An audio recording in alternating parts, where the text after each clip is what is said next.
18 सितंबर 2016 की सुबह जम्मू कश्मीर के उरी सेक्टर में सब कुछ सामान्य लग रहा था। भारतीय सेना के जवान अपनी रोजमर्रा की ड्यूटी में व्यस्त थे।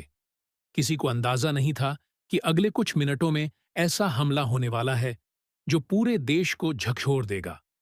अचानक गोलियों की आवाज गूंजी, आग की लपटें उठी। 4 हेविली आर्म्ड आतंकवादी सेना के ब्रिगेड मुख्यालय में घुस चुके थे। कुछ ही मिनटों में 19 भारतीय सैनिक शहीद हो गए। यह सिर्फ एक आतंकी हमला नहीं था, यह भारत की सैन्य प्रतिष्ठा पर सीधा प्रहार था। दिल्ली में खबर पहुंचते ही सत्ता के गलियारों में हलचल मच गई।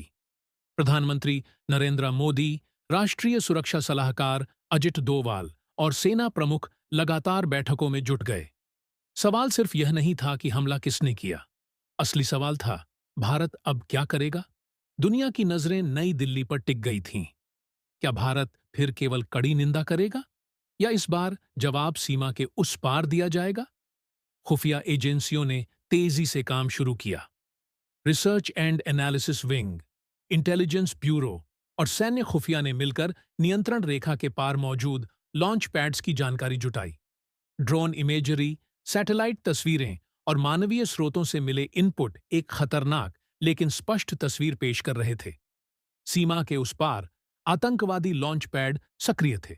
नए हमलों की तैयारी जारी थी। यदि भारत चुप रहता तो संदेश साफ होता, भारत सहता रहेगा। लेकिन जवाब देना आसान नहीं था। भारत और पाकिस्तान दोनों परमाणु शक्ति संपन्न देश थे। सीमा पार किसी भी सैन्य कार्रवाई से स्थिति युद्ध में बदल सकती थी। अंतर्राष्ट्रीय समुदाय संयम की अपील कर रहा था। हर निर्णय के साथ लाखों लोगों की सुरक्षा जुड़ी थी। फिर भी दिल्ली में एक अलग सोच आकार ले रही थी। इस बार जवाब ऐसा होना था जो सीमित भी हो और निर्णायक भी।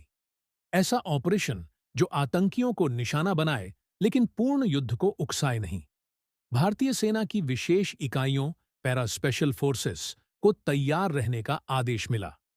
चुने गए कमांडो कई दिनों तक नक्शों, उपग्रह चित्रों और वास्तविक इलाके के मॉडल पर अभ्यास करते रहे। हर सेकंड की योजना बनाई गई। रात का समय चुना गया। 28 और 29 सितंबर 2016 की दरमियानी रात भारतीय कमांडो चुपचाप नियंत्रण रेखा पार कर गए।